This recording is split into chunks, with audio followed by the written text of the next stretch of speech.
Smash right here in the middle of the head-banging ball. And with us, one of the groups.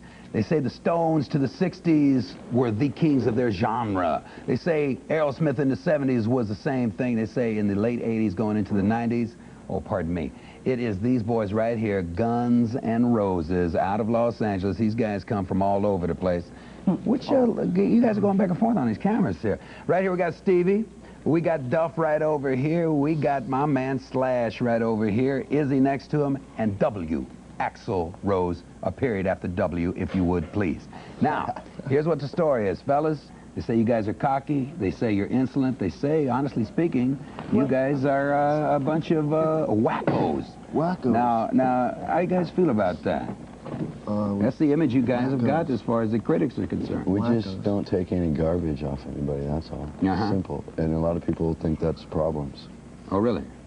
Well, now, let me ask you this, man. A lot of people are saying that you guys are blowing away the headlining act, and a lot of bands don't want you guys on the tour with them.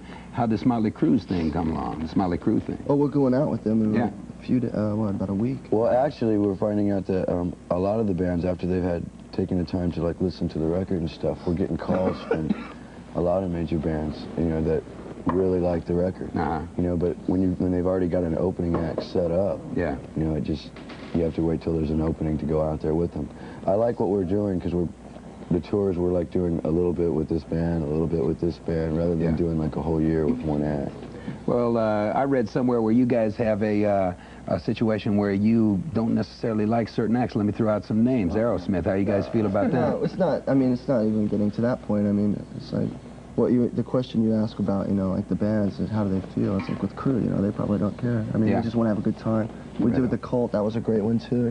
As far as the other bands, we don't even pay attention to what's going on with them. Aerosmith's a great band. We've been trying to work out something with them for a while. It's just always conflicting schedules. Welcome to the Jungle is the first release off of this new album. We're going to take a look at this clip. What kind of jungle are we talking about here, fellas?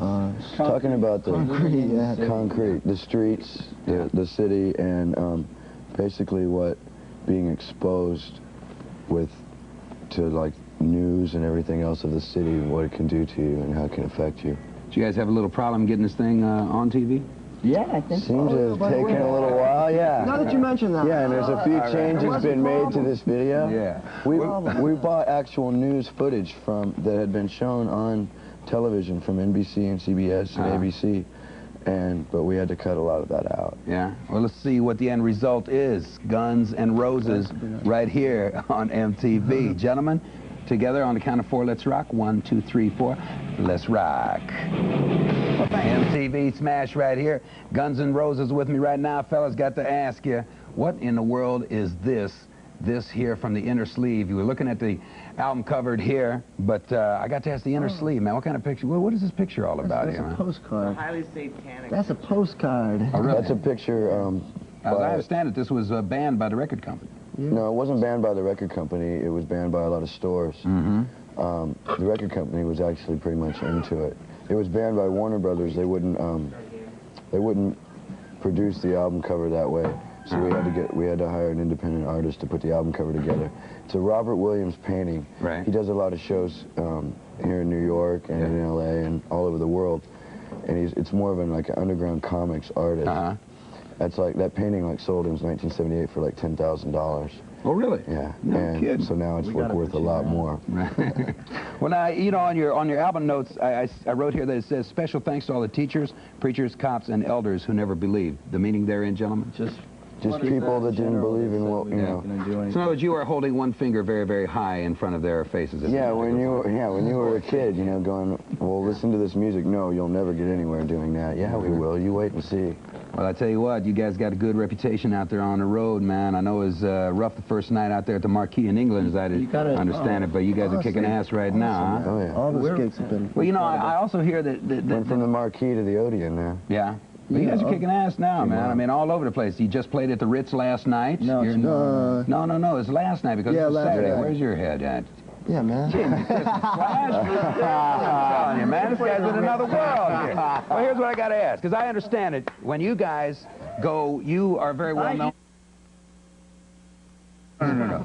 You guys, as I understand it, are very well known for your interior decorating capabilities, along with the great rock and roll. 5 degrees. And as I understand, you guys have redecorated many a motel room, and I look at this beautiful facade we have here. All the time. Gentlemen, if I gave you 30 seconds, do you think that... tell these real quick. We got some dates coming up? Go Some hotels that we're going to be visiting. What motels do we have to look forward to? It's our hotel tour, see? Yes. Anyhow, we're playing October 23rd at the Ritz. Tomorrow night. 25th. The 25th at Poughkeepsie. October 20th. Oh, I see. I get it. Okay. October 26th in Providence. All right. October 27th in Boston, and October 29th in Lemoore's in Brooklyn. Well, fellas, with this Tell that girl appetite for destruction. No problem. If appetite for destruction is any indication, you guys are going to destroy a whole lot when it comes to rock and roll. Good luck to you. And I'm going to ask you guys now, I'm going to give you 30 seconds to redecorate this room. On your mark, set, go.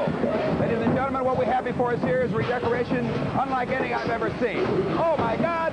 Ladies and gentlemen, you know, it's starting to look a little more like home. These boys have such a touch. They have such a beautiful artistry about them. Oh, I have never in my life ever seen anything done like this. Is a wrecking crew. Unbelievable.